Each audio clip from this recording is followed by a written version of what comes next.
Se está yendo, aulló Lex, batiendo palmas. Se está yendo. Na, na, na, na, dinosaurio estúpido. Desde la orilla, el espécimen joven rugió desafiante. Presa de furia, el adulto salió violentamente de la laguna a toda velocidad. El agua chorreaba de su inmenso cuerpo, mientras ascendía velozmente la colina. El tiranosaurio joven agachó la cabeza y huyó, con las mandíbulas todavía llenas de carne desgarrada. El adulto le persiguió, pasando a toda velocidad frente al saurópodo muerto y desapareciendo sobre la colina. El grupo de seres humanos oyó un último bramido de amenaza y después la balsa se desplazó hacia el norte, doblando un recodo de la laguna en dirección al río. Exhausto por haber remado, Gran cayó de espaldas. El pecho le subía y bajaba con esfuerzo. No podía recobrar el aliento. Estaba acostado en el fondo de la balsa, jadeando. ¿Se siente bien, doctor Grant?, preguntó Alex. ¿De ahora en adelante vas a hacer exactamente lo que te diga? Oh, bueno, suspiró, como si se lo hubiera hecho la existencia más descabellada del mundo. Dejó que el brazo le arrastrara un rato en el agua. Usted dejó de remar, observó. Estoy cansado. Entonces, ¿cómo es que todavía nos estamos moviendo? Grant se incorporó. La niña tenía razón. La balsa derivaba con curso fijo hacia el norte. Tiene que haber una corriente. Esta los llevaba hacia el norte, hacia el hotel. Grant miró su reloj y quedó pasmado al ver que eran las 7:15. Solo habían pasado 15 minutos desde que miró el reloj la última vez. Parecía como si hubieran transcurrido 2 horas. Se acostó de espaldas contra las bordas de goma, cerró los ojos y se durmió. Quinta interacción. Las deficiencias del sistema se agravarán ahora. I am Malcolm.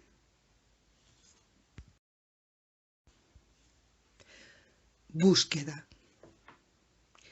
Genaro se sentó en el jeep, escuchó el zumbido de las moscas y contempló las lejanas palmeras que oscilaban bajo el calor.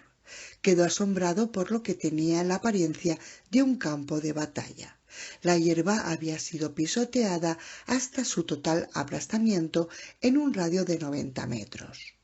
Una palmera grande estaba arrancada de cuajo. Había amplios charcos de sangre en la hierba, así como en el afloramiento rocoso situado a la derecha del jeep. Sentado a su lado, Muldoon dijo: «No hay duda al respecto. Rexy estuvo entre los hadrosaurios». Tomó otro sorbo de whisky y tapó la botella. «Condenadas moscas», añadió. Aguardaron y observaron.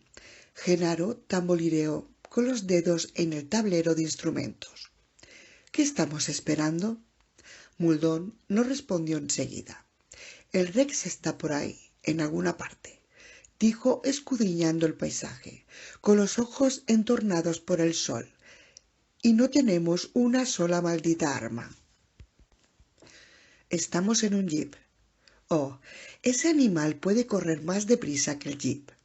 Una vez que salgamos del camino y vayamos a campo abierto, la velocidad máxima que podemos obtener con tracción en las 4 ruedas será de 50, 65 kilómetros por hora. El tiranosaurio nos cazará con facilidad, sin el menor problema. ¿Está listo para llevar una vida preñada de peligros?» «Por supuesto», dijo Genaro. Muldoon puso en marcha el motor y ante el sonido que se produjo de manera repentina, 2 pequeños hormigueanos emergieron de un salto de la hierba enmarañada que había directamente frente al jeep. Muldoon puso el vehículo en primera y arrancó.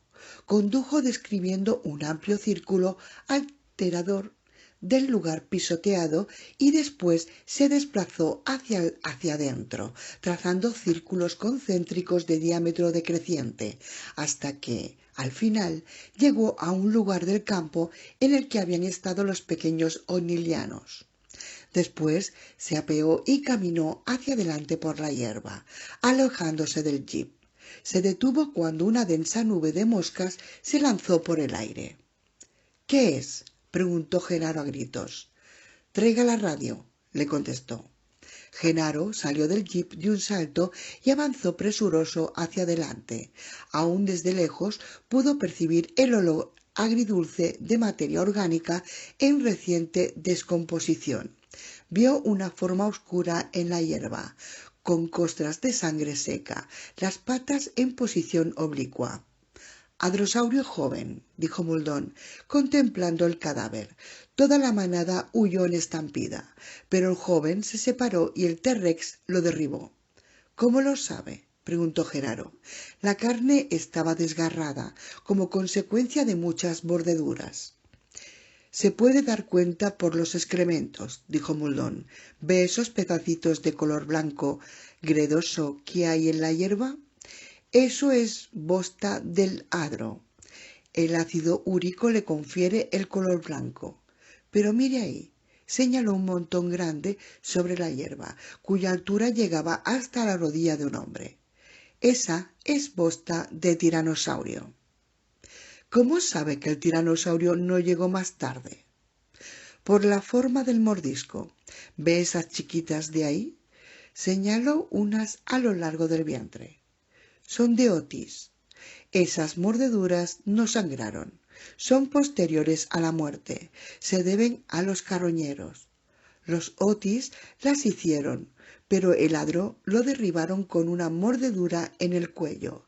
Vea el gran tajo de ahí, por encima de los omóplatos. Ese es el T-Rex, sin duda. Genaro se inclinó sobre el animal muerto, contemplando esas patas pesadas, desgarbadas con una sensación de realidad junto a él. Muldoon encendió la radio. —Control. —Sí —contestó George Arnold—. Tenemos otro hadro muerto, ejemplar joven. Muldoon se inclinó entre las moscas y revisó la piel de la planta de la pata derecha. Un número estaba tatuado ahí. El espécimen es el HD-09. La radio chasqueó. —Tengo algo para ustedes —anunció Arnold. —¿Ah, sí? ¿Qué es? He encontrado a Nedry. El jeep irrumpió a través de la línea de las palmeras que bordeaba el camino del este y salió a un camino auxiliar más estrecho que llevaba hacia el río de la jungla. Hacía calor en ese sector del parque. La jungla estaba cerrada y fétida en torno a los dos hombres. Muldoon movía nerviosamente el selector del monitor del ordenador que había en el jeep y que ahora mostraba un mapa del parque, en el que aparecían líneas superpuestas en retícula. —Lo encontraron con la televisión por control remoto —dijo—. El sector 1104 está justamente delante. Más allá, en el camino, Genaro vio una barrera de hormigón y estacionó el jeep en paralelo con ella. Tuvo que tomar el desvío equivocado, masculló Muldoon. Ese grandísimo bastardo. —¿Qué se llevó? —preguntó Genaro. —Bu dice que 15 embriones. ¿Sabe lo que vale eso? Genaro negó con la cabeza. Entre 2 y 10 millones de dólares, un premio grande. Cuando se acercaron, Genaro vio el cuerpo que yacía al lado del vehículo. El cadáver estaba indefinido y verde, pero en ese momento formas de color verde huyeron en todas direcciones, cuando el jeep fue frenando hasta detenerse. —Compis —dijo Muldoon—, los compis lo encontraron. Una docena de procompsognátidos delicados y pequeños depredadores, no más grandes que patos, estaba en el borde de la jungla, parloteando con excitación cuando los hombres bajaron del jeep. Dennis Nedry yacía boca arriba, con la gordinflona cara de aspecto aniñado, ahora roja y abotagada. Las moscas tumbaban alrededor de la boca completamente abierta y la lengua gruesa. El cuerpo estaba mutilado, los intestinos abiertos por el desgarramiento, una de las piernas perforada a mordiscos. Genaro volvió la cabeza con rapidez, tan solo para ver los pequeños compis que estaban acuclillados a poca distancia sobre sus patas traseras y observaban a los hombres con curiosidad. Los pequeños dinosaurios tenían manos con 5 dedos, observó Genaro. Se enjugaban manos y barbillas, lo que les confería un carácter aterradoramente humano que... ¿Quién lo diría?, comentó Muldoon. No fueron los compis. ¿Qué? ¿Ve esas manchas en la camisa y en la cara de Nedry? ¿Percibe ese olor dulzón como de vómito seco, antiguo? Genaro hizo girar los ojos hasta ponerlos en blanco. Lo percibía. Eso es saliva de Dilo. Escupitajo de dilofosaurio. Puede ver la lesión de las córneas, todo ese enrojecimiento. En los ojos es doloroso, pero no es mortal. Se cuenta como unas 2 horas para lavar el salivazo con el contraveneno. Lo tenemos en todo el parque, por las dudas. No es que me importe mucho lo de este bastardo. Le cegaron y después le despanzurriaron. No es una bonita manera de estirar la pata. A lo mejor en el mundo hay justicia después de todo. Los procompsognátidos gritaron y saltaron cuando Muldoon abrió la portezuela trasera y sacó unos tubos de metal gris y una caja de acero inoxidable. Todo está ahí todavía, dijo. Le dio 2 cilindros oscuros a Genaro, que preguntó qué son. Exactamente lo que parecen, cohetes. Como Genaro retrocedió, agregó: «Tenga cuidado, no querrá pisar algo». Genaro pasó con cuidado por encima del cuerpo de Nedry. Muldoon llevó los tubos al otro jeep y los colocó en la parte de atrás. Trepó al vehículo colocándose al volante. «Vamos». «¿Qué se hace con él?», preguntó señalando el cuerpo. «¿Qué se hace con él?», repitió Muldoon. «Tenemos otras cosas que hacer». Puso una marcha. Al mirar atrás, Genaro vio a los compis reanudar su alimentación. Uno dio un salto y cayó en cuclillas sobre la boca abierta de Nedry, al tiempo que le mordisqueaba la carne de la nariz. El río de la jungla se hizo más estrecho. Las riberas se cerraban sobre ellos por ambos lados, hasta que los árboles y el follaje que colgaba sobre las riberas se encontraron en lo alto, tapando la luz del sol. Tim oyó el chillido de los pájaros y vio pequeños dinosaurios gorjeadores que brincaban entre las ramas, pero en general la selva estaba silenciosa, el aire caliente y quieto entre el dosel de los árboles. Grant miró el reloj, las 8 en punto. Se deslizaban pacíficamente, pasando entre manchones alternados de luz y sombra. Si algo se notaba, era que parecían avanzar más deprisa que antes. Despierto ahora, Grant estaba tendido de espaldas y contemplaba las ramas que pasaban en lo alto. En ese momento vio a Alex recogiendo agua en el cuenco de la mano y bebiéndola. ¿Qué estás haciendo?, le advirtió. «No bebas eso». «¿Por qué no? Está rica. ¿Crees que podemos comer esas bayas?». La niña señaló los árboles. Algunas de las ramas colgantes estaban lo suficientemente cerca como para que las tocara. Tim vio racimos de bayas de un rojo brillante en las ramas. «No», dijo Grant. «¿Por qué?». «Esos dinosaurios las están comiendo», señaló unos dinosaurios pequeños que retozaban en las ramas. «No, Lex». La niña suspiró, insatisfecha con la autoridad de Grant. «Ojalá Papaíto estuviera aquí. Papaíto siempre sabe qué hacer». «¿De qué estás hablando?», replicó Tim. «Él nunca sabe qué hacer». «Sí lo sabe», suspiró Lex. Se quedó contemplando los árboles frente a los que iban pasando, que tendían enormes raíces retorcidas en dirección al borde del agua. «Solo porque tú no seas su favorito». Tim le dio la espalda, sin decir palabra. Pero no te preocupes, papaíto te quiere a ti también, aunque te interesen los ordenadores y no los deportes. Papá es un verdadero fanático de los deportes, le explicó Tim a Grant. Este movió la cabeza en gesto de asentimiento. En lo alto de las ramas, pequeños dinosaurios de color amarillo pálido, que apenas llegaban a los 60 centímetros de altura, saltaban de un árbol a otro. Tenían cabezas rematadas en pico, como loros. ¿Sabes cómo se llaman?, dijo Tim. Microceratops. Gran cosa, se burló Lex. Pensé que te podía interesar. Solamente los niños muy jóvenes, contestó Lex, se interesan por los dinosaurios. ¿Quién lo dice? Papaíto. Tim empezó a gritar, pero Grant alzó la mano. Chicos, dijo, callaos. ¿Por qué? Protestó Lex. Puedo hacer lo que quiero. Si yo... Entonces se calló, porque también lo había oído. Era un grito que helaba la sangre y que provenía de algún sitio de aguas abajo. Bueno, ¿y dónde diablos está ese maldito Rex?, dijo Muldoon, hablando por la radio. Porque aquí no lo vemos.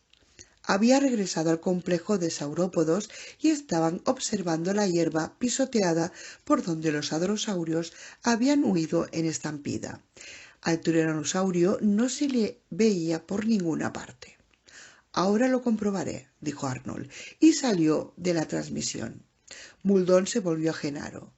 Ahora lo comprobaré, repitió con sarcasmo, agregando, ¿por qué demonios no lo comprobó antes? ¿Por qué no le siguió el rastro? No lo sé. No aparece, dijo Arnold, instantes después. ¿Qué quiere decir con que eso de que no aparece? No está en los monitores. Los sensores de movimiento no lo encuentran.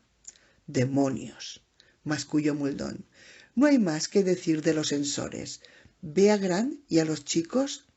Los sensores de movimiento no los encuentran tampoco. Pues entonces, ¿qué tenemos que hacer ahora? Esperar, contestó Arnold. Miren, miren. Directamente al frente, la enorme cúpula del sector de aves prehistóricas se erguía sobre ellos. Grant únicamente lo había visto desde lo lejos. Ahora se daba cuenta de que era inmenso, unos 400 metros o más. La estructura de puntales geodésicos refulgía con brillo mate a través de la leve bruma, y el primer pensamiento del paleontólogo fue que el vidrio debía de pesar 1 tonelada. Entonces, cuando estuvieron más cerca, vieron que no había vidrio en absoluto, nada más que puntales, una malla delgada metida dentro de los elementos. No está terminado, dijo Lex. Creo que se lo construyó para que lo inauguraran tal como está, repuso Grant. Entonces, todos los pájaros se pueden escapar. No, si son pájaros grandes. El río les llevó por debajo del borde de la cúpula. Miraron hacia lo alto. Ahora estaban en el interior de ésta, todavía desplazándose a la deriva por el río. Pero al cabo de unos pocos minutos, la cúpula quedaba tan por encima de ellos que apenas si resultaba visible en la bruma. Grant dijo, «Me parece recordar que aquí hay un segundo pabellón». Instantes después vieron el techo de un edificio sobre las copas de los árboles, hacia el norte. ¿Quieren parar?, preguntó Tim. Quizás haya un teléfono o sensores de movimiento. Grant enfiló el bote hacia la orilla. Necesitamos ponernos en contacto con la sala de control. Se está haciendo tarde. Salieron a gatas de la balsa, resbalando en la fangosa ribera, y Grant remolcó la balsa para sacarla del agua. Después ató la cuerda a un árbol y se pusieron en marcha, a través de un espeso bosque de palmeras. Sector de aves prehistóricas. Sencillamente no lo entiendo, dijo John Arnold, hablando por teléfono. No veo al Rex y no veo a Grant ni a los chicos tampoco. Estaba sentado frente a las consolas y tomó otra taza de café. A todo su alrededor, por la sala de control, había esparcido platos de papel y bocadillos a medio comer. Arnold estaba agotado. Eran las 8 del sábado. En el transcurso de las 14 horas que habían pasado desde que Nedry destruyó el ordenador que dirigía el Parque Jurásico, Arnold pacientemente había vuelto a poner en línea los sistemas, uno después de otro. Todos los sistemas del parque están otra vez en funcionamiento y trabajando en forma correcta. Los teléfonos funcionan. He llamado a un médico para usted. Al otro lado de la línea, Malcolm tosió. Arnold le estaba hablando a la habitación que el matemático ocupaba en el pabellón. ¿Pero tiene problemas con los sensores de movimiento? Bueno, no encuentro lo que estoy buscando. ¿Como el Rex? En estos momentos no da lectura alguna. Empezó a desplazarse hacia el norte. Hará de eso unos 20 minutos, siguiendo un curso a lo largo de la orilla de la laguna, y después lo perdí. No sé por qué, a menos que se haya vuelto a dormir. ¿Y no puede encontrar a Grant y a los niños? No. Creo que es bastante sencillo, explicó Malcolm. Los sensores de movimiento cubren un sector inadecuado. ¿Inadecuado? Cubren el 92% del sector terrestre, lo recuerdo. Pero si pone los sectores restantes en el mapa, creo que descubrirá que el 8% está topológicamente unificado, lo que quiere decir que esos sectores son contiguos. En esencia, un animal se puede desplazar con libertad por cualquier parte del parque y escapar a la detección.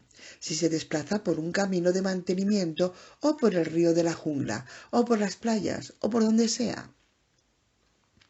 Aunque fuese así, dijo Arnold, los animales son demasiado estúpidos como para saberlo. Aún no está claro lo estúpidos que son los animales, repuso Malcolm. ¿Cree usted que eso es lo que Grant y los chicos están haciendo? Preguntó Arnold. Definitivamente no. Malcolm tosió otra vez. Grant no es ningún estúpido. Resulta claro que quiere que usted le descubra. Es probable que él y los chicos estén agitando los brazos delante de cada sensor de movimiento que vean, pero quizá tengan otros problemas que desconocemos, o quizás estén en el río. No me puedo imaginar que estén en el río. Las riberas son muy estrechas. Es imposible caminar por ellas. ¿El río los traería de vuelta acá? Sí, pero no es la ruta más segura para regresar, porque pasa a través del sector de aves prehistóricas. ¿Por qué ese sector no estaba incluido en la gira? Preguntó Malcolm. Hemos tenido problemas para montarlo. Originalmente se había diseñado el parque para que estuviera un pabellón situado a la altura de las copas de los árboles, muy por encima del suelo. Desde entonces los visitantes podrían observar a estos pterodáctilos en el mismo nivel en el que los animales volaban. Tenemos 4 dáctilos ahora en el sector de aves prehistóricas. En realidad son cearadáctilos, que son dáctilos piscívoros. ¿Qué pasa con ellos? Bueno, ocurrió que mientras terminábamos el pabellón pusimos los dáctilos en el sector de aves para que se aclimataran. Pero eso fue un gran error. Resulta ser que nuestros cazadores de peces son territoriales. ¿Territoriales? Ferozmente territoriales. Pelean entre sí por el territorio y atacan a otro animal que penetre en la zona que delimitaron. ¿Atacan? Es impresionante. Los dáctilos planean hasta la parte superior de la cúpula, pliegan las alas y se lanzan en picado. Un animal de 14 kilos cae sobre un hombre que esté en tierra como si fuera una tonelada de ladrillos. Los dáctilos golpeaban a los trabajadores, dejándoles inconscientes y produciéndoles cortaduras sumamente serias. ¿Eso no lesiona a los dáctilos? No hasta ahora. De modo que si esos chicos están en el sector de aves, no lo están. Al menos tengo la esperanza de que no estén. ¿Es ese el pabellón?, preguntó Lex. ¡Qué basura! Por debajo de la cúpula del sector de aves, el pabellón Ceratops estaba construido muy por encima del suelo, sobre grandes pilares de madera, en medio de un bosquecillo de abetos, pero el edificio no había sido terminado y permanecía sin pintar, con las ventanas cegadas con tablas. Los árboles y el pabellón estaban salpicados de anchas franjas blancas. Creo que no lo terminaron por alguna razón, dijo Grant, ocultando su decepción. Miró el reloj. Vamos, volvamos al bote. El sol salió mientras caminaban, haciendo que la mañana se hiciese más alegre. Grant miró las sombras en forma de enrejado que había en el suelo, provenientes de la cúpula que se cernía sobre ellos. Advirtió que el suelo y la vegetación estaban salpicados con anchas listas de la misma sustancia blanca gredosa que habían visto en el edificio, y había un olor agrio característico en el aire matinal. «Huele mal», declaró Lex. «¿Qué es toda esta cosa blanca?» «Parece como excrementos de reptil. Es probable que sea de los pájaros». «¿Cómo es que no terminaron el pabellón?» «No lo sé». Entraron en un claro de hierba baja punteado por flores silvestres. Oyeron un silbido prolongado y de tono bajo. Después otro de respuesta, proveniente del otro lado del bosque. «¿Qué es eso?» «No lo sé». Entonces Grant vio la sombra oscura de una nube proyectada sobre el campo de hierbas que tenía delante.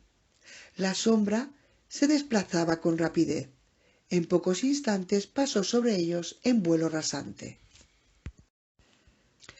Grant miró hacia arriba y vio una enorme sombra negra que planeaba sobre ellos, cubriendo el sol. «¡Oh!», gritó Lex. «¿Es un pterodáctilo?» «Sí», dijo Tim. Grant no respondió. Estaba fascinado por la visión del enorme ser volador. En lo alto del cielo, el pterodáctilo emitió un silbido grave e hizo un gir lleno de gracia, regresando hacia ellos. «¿Cómo es que no están incluidos en la gira?», preguntó Tim. Grant se estaba preguntando lo mismo. Los dinosaurios voladores eran tan hermosos, tan airosos, cuando se desplazaban por el cielo. Mientras observaba, vio un segundo pterodáctilo aparecer en el cielo, seguido por un tercero y un cuarto, quizá porque no terminaron el pabellón, supuso Lex. Grant estaba pensando que esos no eran pterodáctilos comunes, eran demasiado grandes. Tenían que ser cearadáctilos, grandes reptiles voladores del comienzo del Cretáceo. Cuando estaban muy altos parecían pequeños aeroplanos. Cuando descendieron más, pudo ver que tenían una envergadura de casi 5 metros, con cuerpos cubiertos de pelambre y cabeza como de cocodrilo.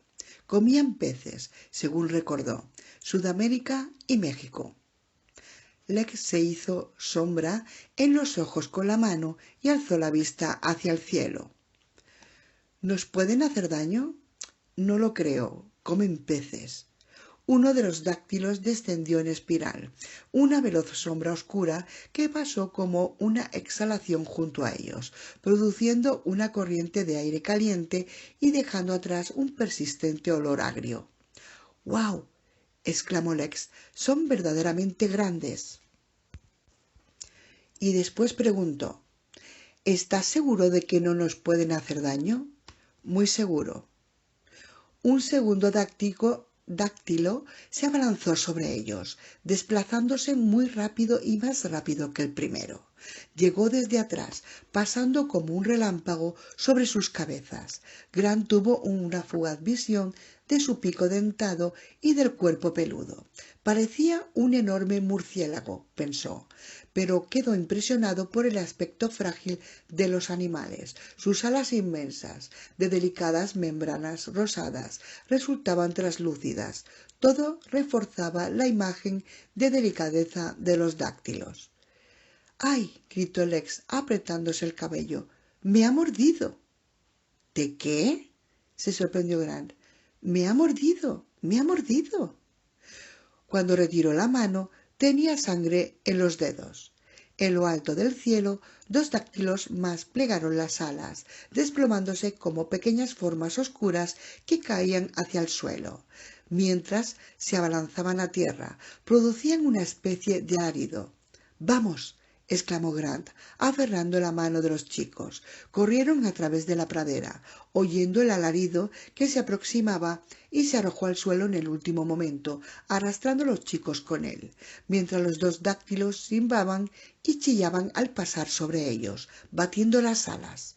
Grant sintió garras que le cortaban la camisa a lo largo de la espalda. Después se puso en pie, tirando de Lex para que hicieran lo mismo, y corrieron con Tim algunos metros más adelante, mientras en lo alto 2 pájaros más giraban y se lanzaban sobre ellos en picado, aullando. Después se puso en pie, tirando de Lex para que hiciera lo mismo, y corrieron con Tim algunos metros hacia adelante, mientras en lo alto 2 pájaros más giraban y se lanzaban sobre ellos en picado, aullando. En el último instante Grant tiró de los niños para que cayeran al suelo, y las enormes sobras pasaron sobre ellos aleteando. «¡Puaj!», exclamó Lex con repugnancia. Grant vio que estaba sucia una de su veta producida por los excrementos blancos de los pájaros. Logró ponerse en pie. «¡Vamos!».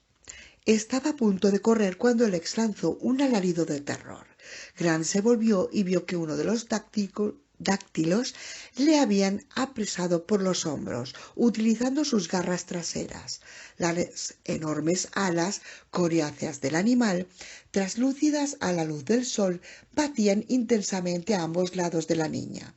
El dáctilo estaba tratando de elevarse, pero Lex estaba demasiado pesada y mientras pugnaba por levantarla, le propinaba repetidos golpes en la cabeza con su larga mandíbula puntiaguda.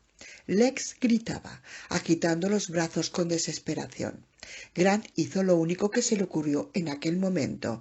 Corrió hacia adelante y saltó hacia arriba, lanzándose sobre el cuerpo del dáctilo. Lo derribó, haciendo que el animal cayera del lomo contra el suelo, y él cayó encima del peludo cuerpo. El animal chilló y lanzó mordiscos como tijeretazos. Grant movió la cabeza para esquivar las mandíbulas y se apoyó en el animal para alejarse, mientras las gigantescas alas batían alrededor de su cuerpo. Era como estar en una tienda durante un vendaval. No podía ver, no podía oír, no había otra cosa más que el aleteo, los chillidos y las membranas coriáceas. Las patas armadas de garras le arañaban frenéticamente el pecho. Lex gritaba. Grant se desprendió del dáctilo, que chillaba mientras batía las alas y pugnaba por girar sobre sí mismo. Para enderezarse, por fin consiguió apoyarse en las alas como un murciélago y rodó sobre sí mismo. Se irguió sobre las pequeñas garras de las alas y empezó a caminar de esa manera. Grant vaciló un momento, atónito. El animal podía caminar sobre sus alas. La especulación de Lederer era correcta, pero en ese momento los demás dáctilos se les venían en picado y Grant estaba atontado, sin haber recuperado el equilibrio y horrorizado. Vio a Lex correr con los brazos sobre la cabeza. Tim gritaba a voz en cuello. El primero de los animales se abalanzó. La niña le tiró algo y de repente el dáctilo silbó y volvió a elevarse. Los demás dáctilos hicieron lo mismo y siguieron al primero por el cielo. El cuarto dáctilo aleteó desmañadamente en el aire para unirse a los otros. Grant miró hacia arriba, entornando los ojos para ver qué había pasado. Los 3 dáctilos perseguían al primero, chillando con furia. Habían quedado solos en el campo.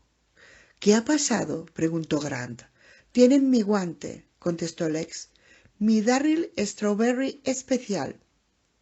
Empezaron a caminar de nuevo.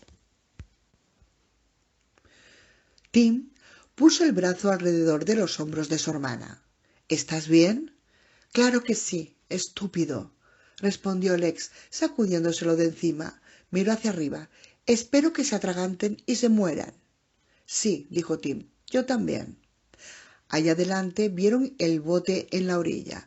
Grant miró su reloj. Eran las 8:30. Tenía 2 horas y media para regresar. Lex vitoreó cuando se deslizaron por el río, alejándose más allá de la cúpula plateada del sector de aves prehistóricas. Después, las orillas del río se estrecharon a ambos lados y los árboles se reunieron por encima de ellos una vez más. El río era más angosto que nunca. En algunos puntos no medía más que 3 metros de ancho y la corriente fluía con más rapidez. Lex extendía la mano para tocar las palmas cuando pasaban frente a ellas. Grant se retrepó en la balsa y escuchó el gorgoteo del agua a través de la tibia goma. Ahora se desplazaban más deprisa. Las ramas que tenían por encima se deslizaban con mayor celeridad. Era agradable. Producía un poco de brisa en los cálidos confines de las ramas que se adoselaban entre ellos, y eso quería decir que regresarían mucho más deprisa. Grant conjeturó que habían llegado, pero que tenían que estar a muchos kilómetros, por lo menos, del edificio de los saurópodos en el que habían pasado la noche, quizás a 6 u 8 kilómetros, quizá todavía más. Eso significaba que podrían hallarse a nada más que 1 hora de caminata del hotel, una vez que abandonaran la balsa.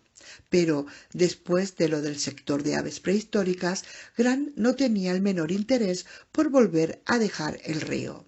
Por el momento estaban viajando a buena velocidad. Me pregunto cómo estará Ralph, dijo Lex. Probablemente está muerto o algo así. Estoy seguro de que está bien. Me pregunto si me dejaría montarlo. La niña suspiró, amodorrada por el sol. Eso sería bonito, montar a Ralph. Tim le dijo a Grant: ¿Recuerda cuando estábamos con el estegosaurio anoche? Sí. ¿Cómo es que usted le preguntó lo del ADN de rana? Por lo de la procreación. No se puede explicar por qué los dinosaurios están procreando, ya que los someten a irradiación y dado que todos son hembras. Exacto. Bueno, la irradiación es tristemente célebre por no ser de fiar y probablemente no funciona. Creo que eso, con el tiempo, se demostrará aquí. Pero todavía queda el problema de que los dinosaurios son hembras. ¿Cómo se pueden reproducir cuando todos son hembras? Eso es, asintió Tim. Bueno, pues por todo el reino animal la reproducción sexual existe con extraordinaria diversidad. Tim está muy interesado por el sexo, dijo Lex. Ambos pasaron por alto ese comentario.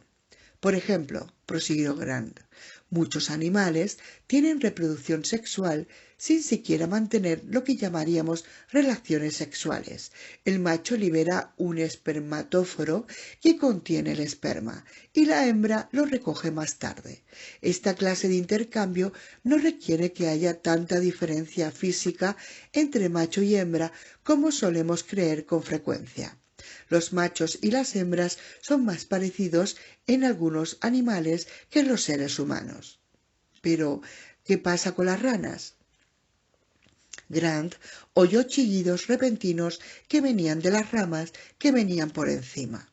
Cuando los microceratópsidos salieron corriendo en todas direcciones, alarmados, sacudiendo las ramas. La cabezota del dinosaurio asomó de repente a través del follaje, desde la izquierda, las mandíbulas tirando dentelladas a la balsa. Lex aulló de terror y Grant remó hacia la ribera opuesta, pero en esa parte del río solo tenía 3 metros de ancho. El tiranosaurio se había atascado con la densa vegetación. Empujaba con la cabeza hacia adelante, la torcía y rugía. Después la zafó echándose hacia atrás. A través de los árboles que tapizaban la ribera del río, vieron la enorme forma oscura del tiranosaurio que se desplazaba hacia el norte, en busca de un hueco entre los árboles que cubrían las orillas. Todos los microceratópsidos habían pasado a la ribera opuesta, donde chillaban, correteaban y saltaban. Arriba y abajo. En la balsa, Grant, Tim y Lex contemplaban, indefensos, cómo el tiranosaurio intentaba irrumpir otra vez en la vegetación. Pero ésta era demasiado densa a lo largo de las riberas del río. Una vez más, el tiranosaurio se desplazó aguas abajo, adelantándose a la balsa, y volvió a intentarlo, sacudiendo las ramas con furia. Pero una vez más fracasó. Después se alejó, dirigiéndose aguas abajo, pero más lejos. «Lo odio», dijo Lex. Grant se reclinó en el bote, suavemente perturbado. Si el tiranosaurio hubiera logrado pasar a través de la espesura, Grant no hubiera podido hacer nada para salvarlos. El río era muy angosto, apenas más ancho que la balsa. Era como viajar por un túnel. A menudo la borda de goma raspaba el barro, cuando al bote lo arrastraba la veloz corriente. Grant echó un vistazo al reloj. Casi las 9. La balsa proseguía su deriva aguas abajo. Dijo Lex. «Escuchen». Grant oyó gruñidos, entre los que se intercalaba un chillido ululante repetido. Los chillidos provenían de una curva que estaba más adelante, aguas abajo. Grant prestó atención y volvió a oír el ulular. «¿Qué es?», preguntó Lex. «No sé», dijo Grant, «pero hay más de uno». Con los remos llevó el bote hasta la orilla opuesta y se aferró a una rama para detener la balsa. El gruñido se repitió. Después más gritos. «Suena como si fueran una bandada de búhos», dijo Tim. «¿Todavía no es hora de darme más morfina?», gimió Malcolm. «Todavía no», contestó Ellie. Malcolm suspiró. «¿Cuánta agua tenemos aquí?» «No sé, hay abundante agua corriente que sale del grifo». «No, me refiero a cuánta hay en el depósito». «¿Hay algo?» Ellie se encogió de hombro. «Nada». «Vaya a las habitaciones de este piso», dijo Malcolm, «y llene la bañera con agua». Ellie frunció el entrecejo.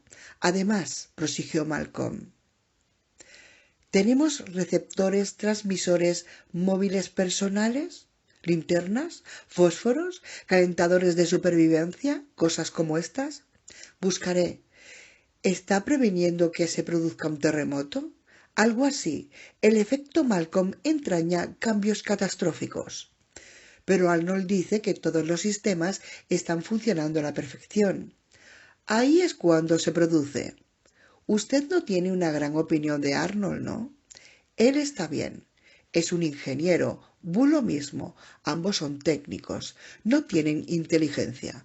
Tienen lo que denomino inexinteligencia. Ven la situación inmediata, piensan con estrechez y a eso le llaman estar concentrado en su concepto. No ven lo que les rodea, no ven las consecuencias. De esa manera es como se llega a conseguir una isla como esta. Como consecuencia del pensamiento ininteligente, porque no se puede fabricar un animal y después esperar que no actúe como si estuviera vivo. Que sea impredecible, que se escape, pero no lo ven. ¿No cree usted que eso no es más que la naturaleza humana?, adujo Ellie. Por Dios, no. Eso es como decir que huevos revueltos y tocino para el desayuno son parte de la naturaleza humana. No es nada de eso. Es pura y exclusivamente adiestramiento occidental y mucho del resto del mundo siente náuseas cuando piensa en eso. Se contrajo de dolor. La morfina hace que me ponga filosófico. ¿Quiere agua? No.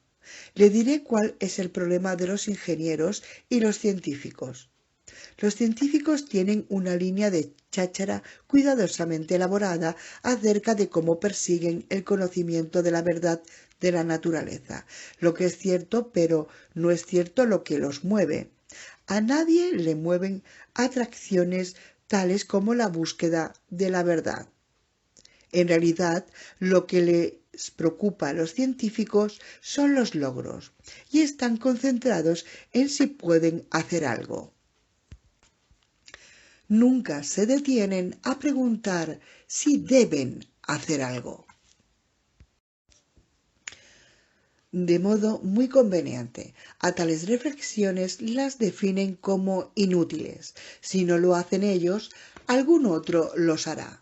El descubrimiento, afirman, es inevitable, así que simplemente tratan de lograrlo. Ese es el juego que se practica en la ciencia. Aún el descubrimiento científico puro es una acción agresora, de penetración. Exige un gran equipo y literalmente cambia el mundo venidero. Los aceleradores de partículas lesionan profundamente la Tierra y dejan subproductos radiactivos. Los astronautas dejan basura en la Luna. Siempre quedan evidencias de que los científicos estuvieron ahí, haciendo sus descubrimientos. Un descubrimiento siempre es una violación del mundo natural. Siempre. Los científicos lo quieren de esa manera. Tienen que meter sus instrumentos, tienen que dejar su señal. No se pueden limitar a observar, no se pueden limitar a apreciar, no se pueden limitar a encajar en el orden natural. Tienen que hacer que algo antinatural ocurra. Ese es el trabajo del científico, y ahora tenemos sociedades enteras que intentan ser científicas. Suspiró y volvió a reclinarse. ¿No cree que exagera? ¿Qué aspecto tiene una de sus excavaciones un año después? Bastante malo, admitió ella. ¿No vuelven a plantar? ¿No restauran la tierra después de excavarlo? No. ¿Por qué no? Ellie se encogió de hombros. No hay dinero, supongo. Solo hay dinero suficientemente para cavar, pero no para restaurar. Bueno, solo estamos trabajando en las tierras malas. Tan solo las tierras malas, dijo Malcolm, meneando la cabeza. Tan solo basura, tan solo subproductos, tan solo efectos colaterales. Estoy tratando de decirle que los científicos lo quieren de esa manera. Quieren subproductos, basura, cicatrices y efectos colaterales. Es una forma de tranquilizarse. Eso se incorpora a la trama de la ciencia y es un desastre cada vez mayor. Entonces, ¿cuál es la respuesta? Deshágase de los que son ininteligentes. Retírenlo del poder. Pero entonces perderíamos todos los progresos. ¿Qué progresos? Preguntó Malcolm, irritado. La cantidad de hora que las mujeres le dedican al cuidado del hogar no ha cambiado desde 1930, a pesar de todos los progresos. Todas las aspiradoras, lavadoras, secadoras, trituradoras de basura, eliminadoras de desperdicios, telas que se lavan y se usan sin planchado. ¿Por qué limpiar la casa requiere tanto tiempo todavía como en 1930? Ellie no dijo nada. Porque no ha habido progreso ninguno, se autorresponsabilizó Malcolm. No verdadero progreso.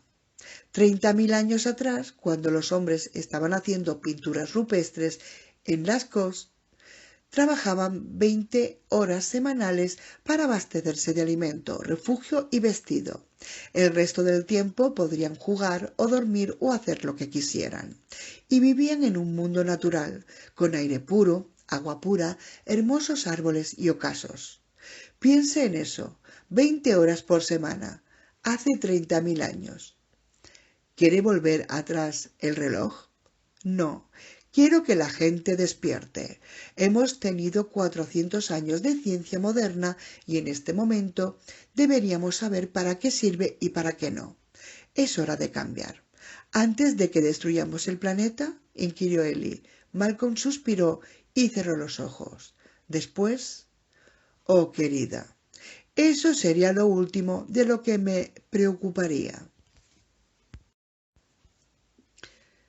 En el oscuro túnel del río de la jungla, Grant avanzaba cogiéndose de las ramas alternativamente con una mano y con la otra, desplazando con cuidado la balsa hacia adelante.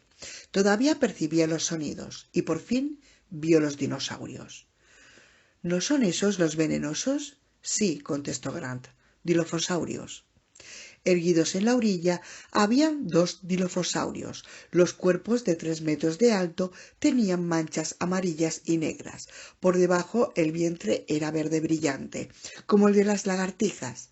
Dos crestas curvas gemelas, rojas, corrían a lo largo de la parte superior de la cabeza, desde los ojos hasta la nariz, formando una V por encima de la cabeza.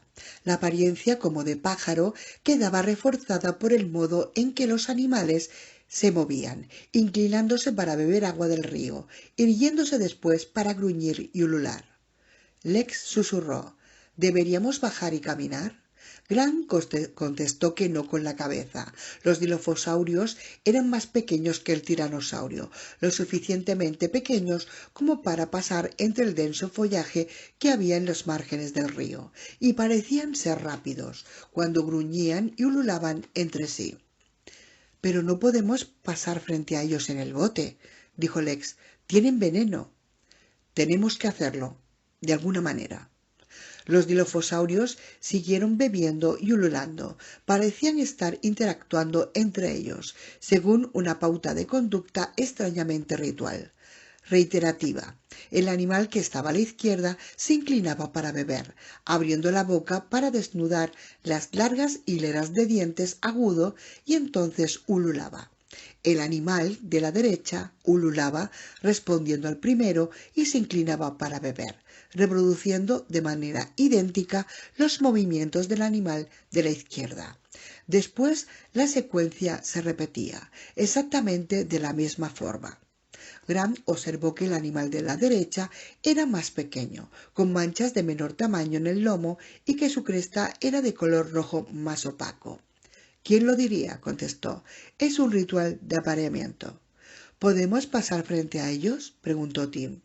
No de la manera en que están ahora. Están justo en la orilla del agua.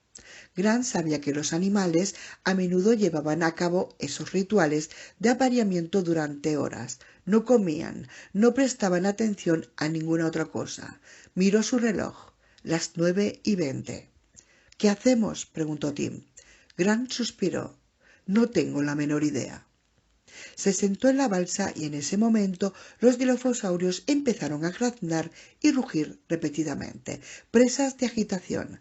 Grant alzó la vista. Ambos animales miraban en dirección opuesta al río. ¿Qué pasa?, preguntó Lex. Grant sonrió. Creo que, por fin, vamos a tener ayuda. Alejó la balsa hacia el centro del río, empujándose con las manos en la orilla. Chicos, quiero que vosotros dos os tendáis en el fondo de la balsa. Pasaremos lo más deprisa que podamos, pero recordad esto: pase lo que pase, no digáis nada y no os mováis. ¿Entendido? La balsa empezó a desplazarse aguas abajo, hacia los ululantes dilofosaurios. Ganó velocidad. Lex estaba tendida a los pies de Grant, mirándole con pavor.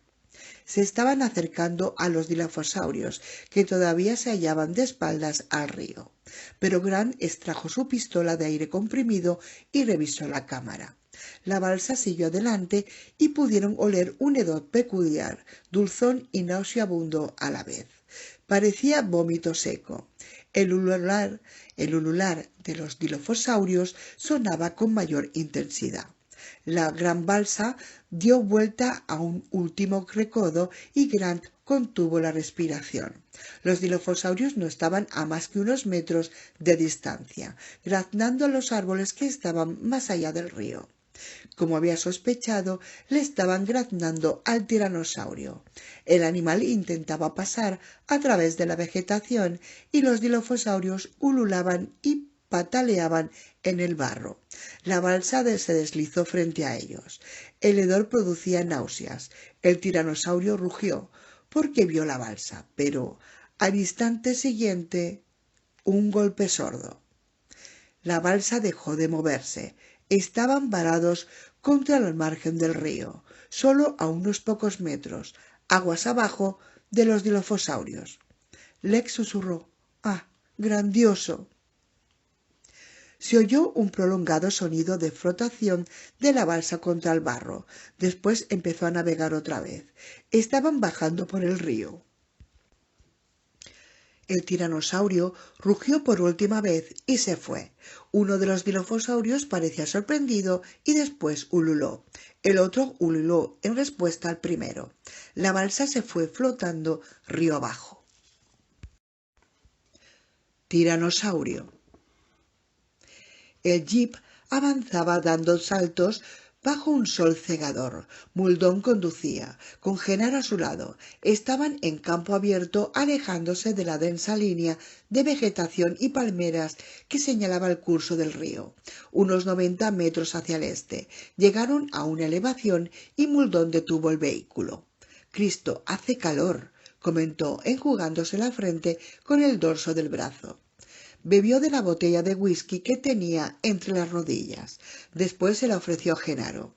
Genaro negó con la cabeza. Contempló el paisaje que centelleaba débilmente bajo el calor matinal. Después miró el ordenador y el monitor de televisión montados en el tablero de instrumentos. El monitor mostraba vistas del parque, tomadas por cámaras lejanas. Todavía no había señales de Grant y los niños, ni del tiranosaurio. La radio chasqueó. «¿Muldoon?» «Sí», dijo Muldoon levantando el receptor. «¿Tiene el equipo que va montado en el tablero?» «He encontrado al Rex. Está en la cuadrícula 442 y va a la 443. «Un momento», dijo Muldoon, ajustando el monitor. «Sí, lo tengo ahora. Está siguiendo el río». El animal marchaba a lo largo del follaje que tapizaba las márgenes del río, yendo hacia el norte. «No se exalte con él, tan solo inmovilícelo». «No se preocupe», le tranquilizó Muldoon, entornando los ojos por el sol. «No voy a lastimarle». «Recuerde, el tiranosaurio es nuestra principal atracción», hizo hincapié Arnold. Muldoon apagó la radio con un chasquido de estática. «Maldito idiota. Todavía está hablando de los turistas». Puso en marcha el motor. «Vamos a ver a Rexy y a darle una dosis».